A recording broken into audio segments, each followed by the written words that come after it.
There's been some big news in the world of Formula One over the past week. We're here to bring you all that, as well as look back at one of the sport's controversial chapters. We go back to the 1994 season and more specifically look at the alleged cheating by the Benetton team. Welcome back to the Formula One Grid Talk podcast. We are powered by F1 Chronicle. Visit f1chronicle.com for news, reviews and all things F1. Hosting today will be me, George Howson, and joining me today are F1 expert Alex Booth. Hello. Engineering student Owain Medford. Hello. And Master of Engineering himself, it's Jack Watson. Hello. I could tell you love that title. You worked hard for it, mate. You should show it off whenever you can.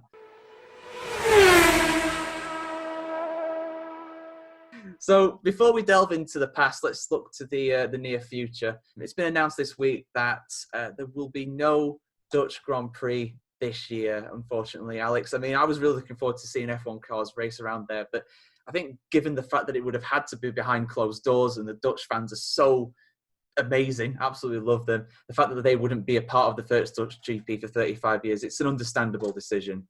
Well, I think that was always going to be the case. I mean, Zandvoort were adamant they didn't want to host the Grand Prix behind closed doors, and they really wanted to bring the sport Formula One back to the Netherlands, and especially with the phenomenon of Max Verstappen at the moment. It would have been nice, another European venue, an old classic circuit coming back. But it's not under the best circumstances. Can't wait to see Formula One return event somewhere. Yeah, I can't wait to see F1 cars racing around there. I think it's going to be an amazing sight. The lap that Codemasters put up for the F1 2020 game made it look really good. A hell of a lot better than Vietnam. But yeah, so it's also been announced, I mean, I think we've mentioned this before on the show, but it's pretty much confirmed now, Jack, that there will be a double header, 2 races at Austria and 2 races at Silverstone in the UK to start the Formula One season. I mean, it's going to be very strange, isn't it? It's going to be two races at the same venue back to back. I mean, that's never happened before. That's the strange times we find ourselves in right now. No, that's right. I'm pretty sure it's never happened in F1 before to have 2 on the spin at the same circuit. It's more sort of what you'd see with multiple sprint races within the same day or at least the same weekend. So, yeah, it's quite unusual, but I think it's not that surprising. Like, we've seen more tracks falling by the wayside and having to take the safe route, what we've not wanting to host spectator accessible events. So, I mean, hey, of the 2 tracks to decide to do double headers, we couldn't really ask for better. Let's look at it that way. I mean, they're both well known for providing great racing, so make the most of it all we can, eh? Absolutely, yeah. I mean, Silverstone and the Red Bull Ring made some absolutely fantastic races last season. If we get 4 races in that kind of standard, I don't think anybody's going to be complaining. But yeah, moving on. So, I mean, there's the Belgian Grand Prix is supposed to be going ahead again without fans. I think after Silverstone and Austria, it's meant to be Hungary, again, behind closed doors. I mean, we don't know when F1 fans are going to return to the actual stands. It could be quite a while. It could well be next year at this rate. Who knows? But it's just over a month away until we get an F1 race. I mean, it's only nearly 3-4 months later than we expected, but that's signs of the times we're in, unfortunately. Nothing we can do about that. The bigger news in terms of the future of the sport, is that Williams have just lost their title sponsor, Owain, in kind of Haas-esque from last year. They've lost their title sponsor and they are considering selling the team reportedly. Yeah, I think it just shows you that the finances of Williams were finely balanced, and I think it seems a little bit cruel actually on the sort of on the part of ROKiT phones to pull away like that. But obviously I can totally understand the situation of you're paying not an insignificant amount to be a title sponsor, and obviously there's no racing going on. I mean, there's part of me that feels like I say, it is a bit cruel. But then again, that they're suffering just as much from the downturn that's been caused by COVID-19. So they're looking to save money any way they can, I think, at least.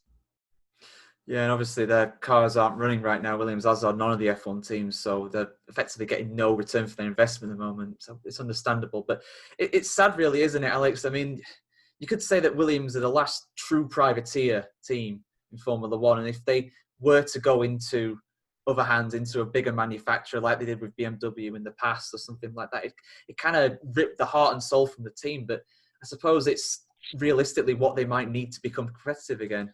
I think it is. I think it's true that they are probably the last traditional privateer team, but that teams like that just can't survive in the modern world of Formula One anymore. Not without the powerful backing of a manufacturer or a major business people, for instance, with like Lawrence Stroll with Racing Point.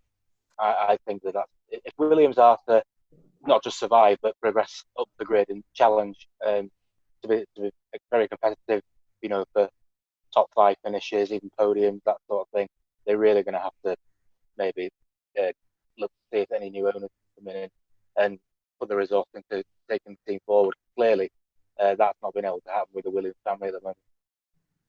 Yeah, it's simply not been working. I mean, they've not had a win since 2012, not won a championship since 1997. They've got an incredible history, though. That's the major statistic. They've not won the championship for over 20 years. Yes, they had a win in 2012, but that was the first time for 8 years itself. So in 16 years, they've won 2 races. For a team like Williams, is not something that you really want to be saying. Oh, it's incredible, isn't it? If you'd have told Williams after, I think it was 2004 Brazil Montoya, I think he was the penultimate winner for Williams at the moment. If you'd have told him that they would win 1 race in the next 16 years, nobody would have believed you. But that's what's happened, unfortunately, to them. I mean, no matter what, we just don't want to see the Williams name exit the grid. I mean, 16 titles, 9 constructors, 7 drivers titles. Only McLaren and Ferrari have more. The absolute last thing we want to see is them off the grid. We don't want to see them go the way that Lotus have back in the 90s. We don't want to see that at all. But we'll see. Hopefully if they do get sold, they'll inject new life into the team and they can be up there challenging again where they deserve to be. But yeah, so let's delve into the past. And like we said, 1994, a tragic, controversial, eventful season. It was eventful for a lot of the wrong reasons, to be honest with you. Obviously, Ayrton Senna and Roland Ratzenberger are passing away that season. Last fatalities in the sport for 20 years while racing. But yeah, we're going to focus more on a bit of a conspiracy theory, some would say, but there's definitely a lot of basis behind it. The 1994 Benetton, the car. Now, Jack, this was a car that Michael Schumacher ended up winning his first title in, but it was far from a straightforward title like he would get a Ferrari years down the line. There's so much controversy surrounding that car. I mean, I think Senna was one of the first people to really notice potential cheating on their side when it came to things like traction control, which were banned at that point. Yeah, not just the car, but the team as well. With regards to that traction control thing, yeah, it was Pacific Grand Prix, I think, if I remember correctly. Senna being taken out via contact with Mika Häkkinen's McLaren and decided to stay on the track, or stay at trackside to watch the cars, see if he could see anything or notice anything. And he said that he reported back that he noticed sound coming from Schumacher's Benetton that sounded similar to traction control, that artificial measuring of the throttle on corner exit and through the corner. And that's kind of what really got the ball rolling. We'd already seen the ridiculously fast starts that they could pull, but that was sort of the first a big amount of driver-specific information that sort of got the ball rolling as to people start digging deep into the reasonings why they could perform so well at start. Yeah, it was definitely interesting. I mean, there's one in particular, I think I showed it all you guys in the group chat that we have, 1994 French Grand Prix start. I think Schumacher was starting 3rd. And Owain, it just looked like, it was a video game and the player had traction control and the AI didn't. For me, it looks, at the very least, very suspicious. Yeah, I mean, obviously there's the likelihood of getting a perfect start, sort of similar to Lewis Hamilton in sort of like 2014 at the last race of the season. You can get amazing starts where you just absolutely outclass everyone else on the grid. But, to see it be, I mean, obviously the cars in front could have got a bad start, but it was just so, it looked very, very obvious. They just launched away. It's like he was in a different formula even. Yeah, it was incredible to see, and there was definitely an advantage. That Benetton car was a very good car. I'm going to go back to you, Owain, because I think it's a good point that you brought up. Actually, nowadays F1 cars, we obviously don't have traction control, so it's still banned. It got reintroduced, but it's banned again now. But a lot of the teams have things similar to launch control. They have things that help the driver do the starts. I mean, it's potentially true that they would have had something that would have helped Schumacher in particular, but it's still legal. Yeah, I mean, the moment you ban something, it's the first thing I'd go back after is it. After all the driver aids were banned in the time between 93 and 94. If I was an F1 team, we all know that they're going to try and find the lost gains, and the first thing I'd try and do is, by any other means necessary, find a way to sort of emulate the traction control that they previously had. I was reading an article about it, and basically as part of the rev limiter, the sort of most primitive forms of the rev limiter, they were using that. They found that obviously they could limit the revs and limit the throttle artificially that way. So, your first thought as an engineer of finding that would be like, well, can we use it at other points in the rev range, not just at the top end, so that we can, measure the throttle? And seem to have throttle maps now, and it's, honestly, they have to submit their software to the FIA just for them to allow them to use their throttle maps, because some of them can verge on what we would call traction control. It's a bit of a grey area in terms of engineering. Like, you got to help them out as much as you can. You got to try and bend the rules as much as you can, but sometimes you break them. But Alex, I mean, I'm sure you've got a lot to say about this. I know you've got the 1994 F1 book, which I think is absolutely fantastic from what I've heard from everybody. I'd love to get a copy, but they're quite rare these days. I think they've almost sold out. You can go to, I think, 1994f1.com to buy one if you are interested. A lot of the information that we're going to be saying is from that during this podcast. But I mean, there's so much in it now. I mean, you mentioned about, I think it was Eric Comas. I think he was testing for Benetton, and then he went to another team to race, and he said there was a huge difference in terms of the traction that he had before while testing to what he had when he was racing. I think that might have been Philippe Alliot I was talking about when he raced for McLaren in Hungary, and then went to LaRousse afterwards. Because I know the topic of this podcast is mainly Benetton, but the trouble is that it wasn't just Benetton that were in the dock, if you like, in 94. Ferrari and McLaren were both accused of using devices which simulated driving aids. In fact, I read that Ferrari in Aida at round 2, some sort of device that was simulated traction control, which Nicola Larini leaked to the Italian press that he switched off. Ferrari maintained it was just a rev limit trick. And there was no penalty. I don't think there was even certainly was no penalty. And also, can you imagine banning Ferrari from the next race? It could have been Imola, that would have been outright, which is another topic, I think, in itself. I think if you look at so many instances in '94, there's a lot of occasions where it could be argued as either favouritism or cynical ploys to get the championship interest. Yeah, there were other teams implemented as well. I mean, some people say that what Senna heard in Aida was some sort of second brake pedal, similar to what McLaren had in '98. I don't know if the book says anything about that, Alex, but the book says from a Benetton engineer that Schumacher, because if you think about it, in 1994, Schumacher was a kind of a new breed of driver, who'd done many years in karting, like Mickey Hakkinen as well, and he had and also about that time they were having two pedals because they'd gone to semi-automatic gearboxes by then, and Schumacher was left foot braking, and he was probably one of the first ones to really master that. A lot of them still doing right foot braking because they've been used to a flip pedal. But the left foot braking allowed him to intermittently keep the throttle on during the corners, and that could also make that sort of noise that Senna could potentially have heard as well. The overriding of the throttle, and that's one theory.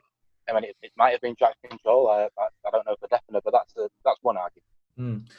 One thing they did find on the car, though, Jack, because they did investigate the car, they investigated the McLaren, the Ferrari, and the Benetton. One thing they did find on the car was the fabled, I think it was option 13. Interesting how it was number 13 as well, which was found to be a launch control function on the car.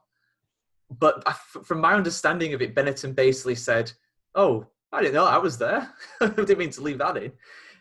Sort of, yeah. So when those three teams were called in to hand over their throttle software, McLaren did it straight away, but Ferrari and Benetton were really slow with it, missing their deadline. The issue with Benetton was Cosworth were holding them up, saying, "This is our property, not yours, so we'll decide when we send it over." When they did get looking, apparently Benetton was surprised by some of the stuff that the FIA found in there themselves. Like, apparently they say that there was software maps and such in there that they didn't know about.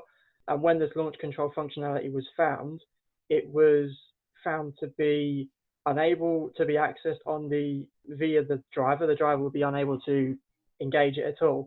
It could only be engaged with a laptop programmed in specifically to prevent that driver being able to use it. The rules stating at the time that the use of traction control was disallowed, but not necessarily having it. As if you could have the system, and as Benetton were insisting, it was redundant, only used in testing and all that, where in-race rules won't apply, you had done nothing wrong. That's why for that particular round, no penalty was applied, because the FIA deemed that there was no proof that it had actually been used. It did exist. It was even marked up as a launch control system, but there was no proof that it had actually been in use, which is where they hit their stumbling block for that. Very suspicious at the very least. I know what you mean. It's innocent until proven guilty, isn't it? They couldn't prove that they used it, so they can't do something as drastic as erase their results up until that point. It's an interesting one, definitely. I mean, it's it does make you think though. Like, if they had it on the car, I mean, yeah, testing is the easy argument for it. If you can do whatever you want in testing. Really, testing back then was private. The teams did their own testing whenever they wanted, really. But I don't know. The fact that it's in there, Owain, I mean, these engineers have spent thousands of man hours on the car, and to say that they didn't know it was there, or kind of just left it in there for testing purposes, even though it wouldn't really apply because you can't use it in the race. It's a bit suspicious. You could also argue that they already knew that they'd want to try and keep something like that. The obvious stuff, because it wasn't just traction control that it was banned. It was also your power brakes, your active suspension, stuff like that. It had already been said that the cars were so much trickier to drive and so much snappier, with Williams suffering especially heavily because they'd lost their active suspension. The car being able to predict almost what it would need, how it would need its dampers and springs to react at different points around the track. So traction control would be at least one way of maintaining, if not just pace, but drivability as well. Obviously, if you spin, high chance of stalling, at which point you're out because you've got no onboard starter. So it almost sort of gives them even more incentive than just the plain performance gain to really want to try and keep traction control and potentially ABS. I mean, there's no mention of that, but for all we know, there was something in some other subsystem that could be kept in any of the teams. So, yeah, like I say, it was that no proof of usage. And as Alex mentioned, with Schumacher's driving style, it could quite easily trip up a lot of the drivers if they heard that sort of rasping throttle sounding like an artificial rev emitter. Yeah, it's sort of like 50-50 either way, but I agree with you that there is, if you had nothing to hide, you wouldn't have it in there. So it's quite interesting. It certainly is, yeah. I mean, would you go along with that, Owain? I mean, it's innocent until proven guilty, but it definitely put them under the microscope, and you can see why a lot of people would automatically think cheat. But I think potentially part of it might have been the fact that other things happened as well that season. I mean, they had the most notable one being Jos Verstappen's fire in the pits at Hockenheim, which I think, I might be right in saying this, might be wrong. I think Alex might be able to clear us up on this, but I think was partly caused by just the insane pressures they were using to refuel. I was going to say, well, to play devil's advocate for a second, basically in software development, you'll see it with time and time again with games most recently, where you'll see content that isn't basically test spaces under levels, for example, in a video game, where the developers aren't intending for the player in that respect to actually gain access to it and see what stuff is there. You only tend to find it through data mining or through some sort of software glitch. So it is fairly common even now to leave basically unused code on the chips and stuff, and or in the software, because it's just a bit easier to just leave it there. I do admit it is very, very suspect that you would leave it there, especially at that time when the actual amount of data storage and data processing space you had was so much more limited. We're talking significantly less than we have now, just than we have now. So it is quite suspect that you would leave that kind of software taking up precious space for the ECU of the car, basically on the storage of the car, when it was so expensive, unless it provided a tangible performance benefit. And I think Benetton were probably bending the rules there as well. Like it almost echoes the most recent Ferrari controversy over their power unit. We can't prove that you were using it, but it is highly suspect that the ability for breaking of the rules is in your ECU or in your engine management software. With regards to the refueling, I believe it was a common fueling supplier for the sort of valve and nozzle system, and they specified a special filter or special kind of baffle, I guess, that would prevent basically overspray or any fuel to kick back out of the nozzle going into the fuel tank, and that's what obviously the exhaust and caused a fire. And Benetton had removed this, I believe, because it contributed to a 12.5% increase in fuel rate, so they could fuel at 1 second quicker, which is obviously a mountain of time in Formula One. Yeah, that's just plain unsafe, isn't it? Doing something like that. And I mean, did they face any punishment for that, Alex? Did they end up getting punished at all for removing the filter? Because that just seems to be like a blatant break in the regulations. They had to appear at the FI court hearing in Paris in September of 1994 to answer questions on why the fuel filter was removed from the rig, and it was a grey area as well. We've talked about grey areas.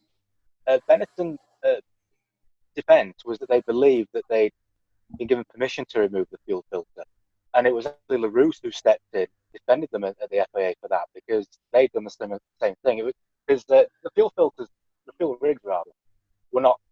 Each team didn't supply their own. It was supplied by a company called Technique, and they'd been working with LaRousse, and apparently they'd given permission to LaRousse to remove it, and Benetton had done the same thing as well.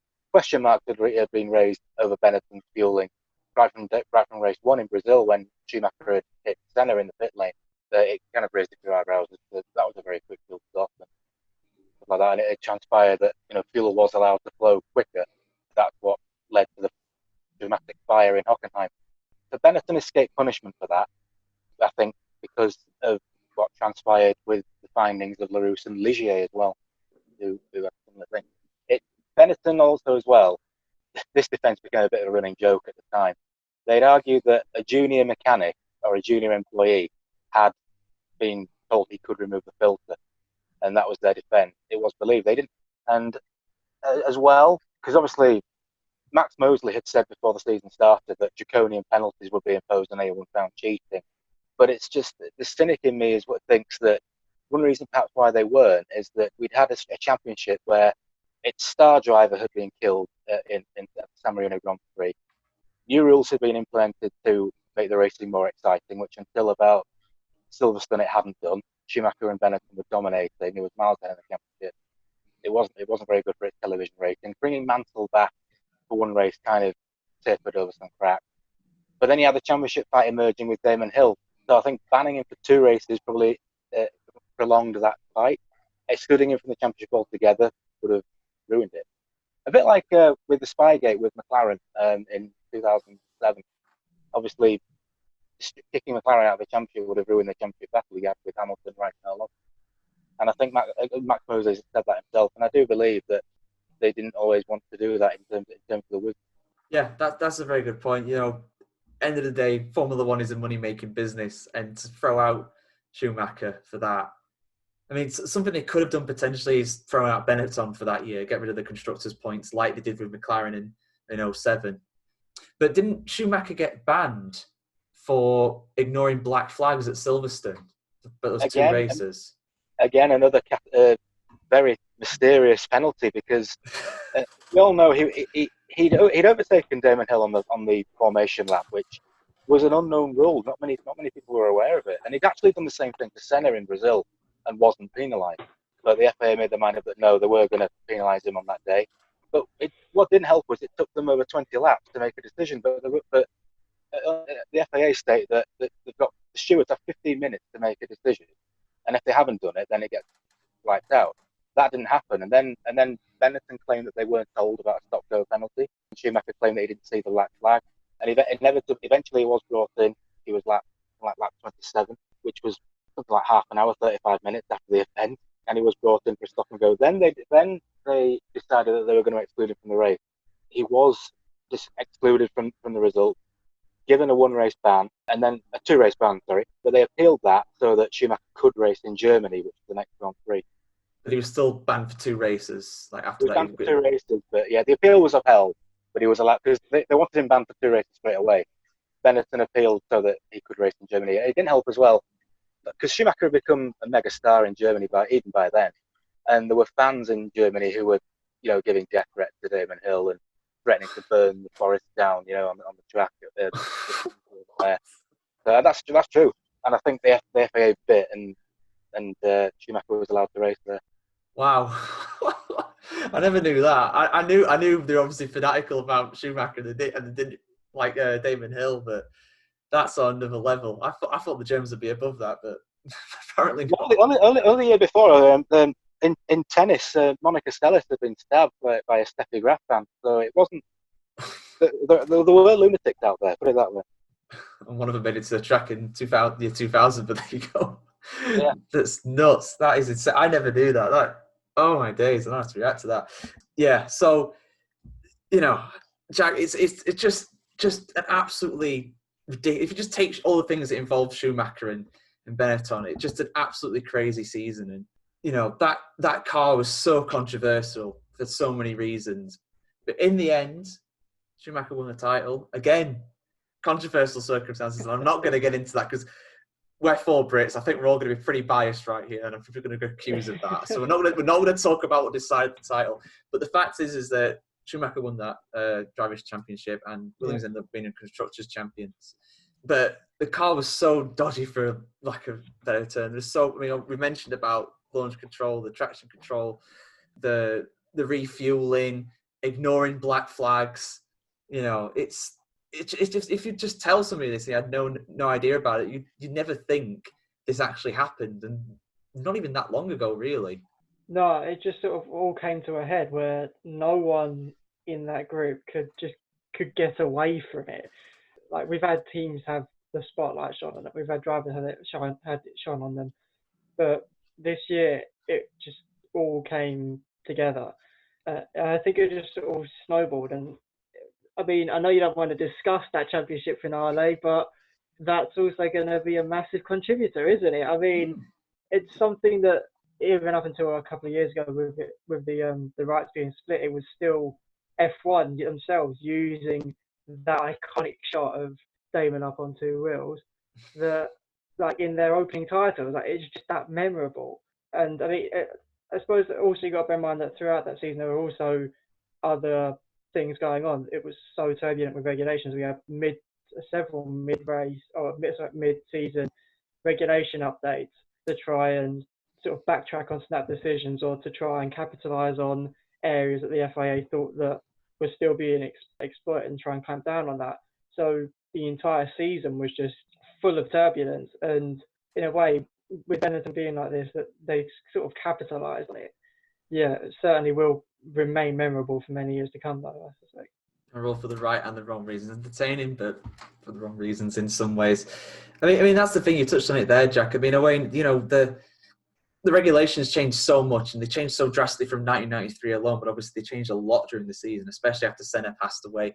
And I think that is definitely a reason why Benetton, if they're thinking, right, if we're going to try something here, we're going to try something a bit dodgy, now is the time to do it, because there's so much happening, there's so many grey areas in the sport and what's going on. There's gone through so many big changes. If they were going to cheat, that potentially would have been the time when they did it, because you can't forget about the guy who was running that team at the time, Flavio Briatore, who without a doubt did cheat further down the line with what was then Renault. Yeah, I mean, I think Schumacher might have said at the beginning of the season, or at some point during the season, obviously they've stripped back all the driver aids, but they haven't done anything to slow the cars down. And I know that both Herbert and Verstappen both expressed concerns basically with the handling of the Benetton car. Specifically, they said basically it was, you couldn't feel where the grip was. Essentially, you couldn't feel when it was going to go. And then when it did oversteer, it sort of turned so quickly around the front axle that you were turned around before you knew it, and you couldn't hold the slide whatsoever. And that might have been partially because obviously like Williams found, their car was designed initially around just 1 year prior being around an active suspension, four-wheel steering, anti-lock brakes, traction-controlled car, basically the most technologically advanced Formula One cars that we've ever seen. And obviously, you've gone, basically it's almost like cutting an addict's drugs off sort of thing, where you've gone from having, full drive rates, full everything else, and also, the speed to match it, the speed that comes with that, to then cutting those off and just, essentially the teams have to figure out how to build a car without all those things all over again. And obviously, if you're an engineer, you've got out of practice of that. And so I'm not surprised that, honestly, that, certain things happen. I mean, if I'd have made the argument, if Benetton had been punished more severely, I'd say, well, you cut off all the regulations whatsoever. You cut off all the drive rates and did nothing for the speed of the cars. How this was the only safe way we could race the car.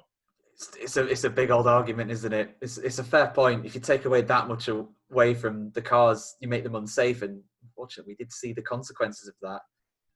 I think they even butchered Eau Rouge just to make it safer. I think they did all these cones and chicanes and stuff. They did all sorts of stuff. There's far too much to cover, and the book covers it fantastically. There's so much information in there. I do implore you read that if you get the chance to. It's got a lot of information in there about the whole season, about everything surrounding it. But yeah.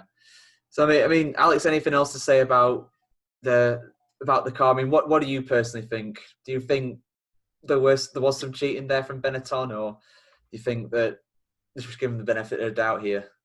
I do feel personally that Benetton were a bit hard done by the FIA, simply because there were some decisions that were made that were inconsistent. For instance, one thing we didn't mention was in Belgium, where Schumacher won, but he was excluded because the wooden plank, which was part of the rule changes that Jack mentioned that were brought in mid-season, that was found to be excessively worn. Benetton argued that it had been damaged when he spun off, and there was an allowable wear of 10%, but that's just 1 millimetre, because it was 10 millimetre plank underneath the car to increase the ride height. But what's not as well known is when it was first brought in Germany, Gerhard Berger, who won that race, his plank was worn below the limit, and the FIA let it go, saying that they were going to be leading at the first race. Both Ligiers had worn planks in either Hungary or Belgium, one of the two, and they got away with it, but Benetton didn't. So it's stuff like that makes you think that maybe they were a bit harshly treated. And as well with Benetton, I give them the points about giving them the benefit of the doubt is when we were talking about the brand start earlier. Benetton had actually been working on clutches as well, because if you look at 1993, they had a number of races where Schumacher made terrible start, and whether that was his fault or not, or it was something to do with the car. So they'll have been working on that certainly, and they did introduce a much better clutch, which may have contributed to the start in France. And if you look in 95 and 96, the Benetton cars did make ROKiT start. They just happened to be very quick off the line. And in the pit stop, another argument with the pit is that the Benetton team just had very good mechanics. The year before refueling was brought back, Benetton actually had the record for the fastest pit stop, which is about just under 4 seconds, which in 2019, 2020 terms is a bit slow, but in 93 that was unbelievable. So they did have a fantastic team. They were found to have gadgets on the ECU, which had been outlawed for 1994, but because the rules were so vague, and again, Jack said it earlier, it was seen as redundant. It just said that they should not be used, but what about if it's actually got it in? So, and Flavio Briatore, there was a program on Sky Sports F1 Architect of F1 about 5 years ago now. He actually used the word the second car was different to the first car. Now, whatever you want to interpret that is something else. But Jos Verstappen has vehemently denied that he had driving aids, and he once accused Schumacher of having them. He's never said it since, but he did speak out once. It was about 10 years ago. JJ Leto is adamant that Schumacher was just in a different league to him. And Johnny Herbert as well has stated that the car was just so difficult to drive. Benetton's in the mid-90s were very difficult to drive. When Gerhard Berger and John Alesi joined for 96, they were testing the 95 car, and they found it really difficult to drive, and they crashed the 96 one numerous times. So I think the real truth is somewhere in the shade of grey between the two extremes of cheating, just a very difficult car and a brilliant driver in terms of Michael. Yeah, that's the thing. No, I mean, Schumacher was rightfully or wrongly taken out of. He was excluded for 2 races. He was disqualified from Silverstone. He was disqualified from Belgium, It's 4 races there. Maybe there was more, but he'd still managed to win the championship in what probably wasn't the best car. I mean, you look at the results of Herbert, Leto, and Verstappen. Just It miles certainly wasn't different. the best car by Adelaide. No, it certainly wasn't the best car. Williams had got a lot better by then. Mm. And I do believe if Senna had lived, I think that championship would have been his. I think he'd have recovered. Yeah, I agree with you on that one. I think he would have won it, but sadly didn't make it through that year. But if you do want to check out some more information about Ayrton Senna, it's a bit of a shameless plug, but we did do a podcast a couple of weeks ago about his life and his career in Formula One, and the impact and legacy that he's left. But yeah, we've just talked for a very long time about this. Let us know what you think about this as well. Did Benetton cheat in 1994? Were they harshly treated? You could take this any way you want. The inconsistencies from race stewards and the FIA and the regulations, it just made such a chaotic environment, and so much change during that season. It's really hard to say definitively whether they cheated or not. One thing for sure, Michael Schumacher was in a different league to everybody else that season. It's just ridiculous. If you look at his results, I think he finished, every time he did finish and wasn't disqualified or retired, I think he was first or second in pretty much every race, which is something else. That's even more dominant than what Lewis Hamilton has been in recent years. Yeah, like I said, let us know what you think about that. Tweet us at F1 Chronicle on Twitter, or go to the Facebook page, F1 Chronicle on there as well. But yeah, that's it for the 94 Benetton Controversy episode. If you do want to win some merchandise, we do have a competition at the moment from F1 Chronicle. If you want to win around $100 worth of Formula One t-shirts, I won't repeat the exact phrase on there. It's a famous quote from Gunter Steiner, one of my favourite people in Formula One at the moment. So your entire family can look like a bunch of those guys if you want.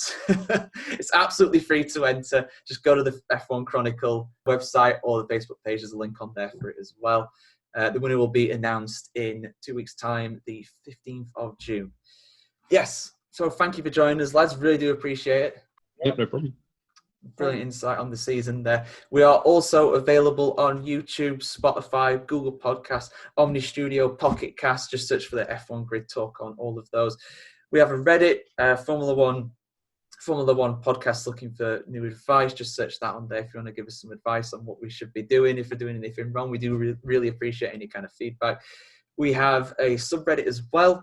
If you are wanting to get on that and just kind of chat about the show, if you want to chat about my lockdown caveman look that I've got going on right now, or something like that, just search for Formula One Grid Talk on there. And also, finally, we have a Patreon as well if you want to donate to us to get us some better lights, some better cameras, whatever you fancy. But yeah, please do enter the competition as well. It's absolutely free. I do mean that's absolutely free, and you can win 4 free t-shirts for you and your family, or you and your friends, whatever you prefer. But yeah, we'll be back in a few weeks' time, and we'll be discussing another controversy, potentially, another hot topic of debate. Maybe it could be the Spygate, maybe it could be Tiregate. Let us know. If you have any suggestions, please do let us know. And yeah, until then, stay safe, stay indoors, and we'll see you soon. Goodbye. Bye.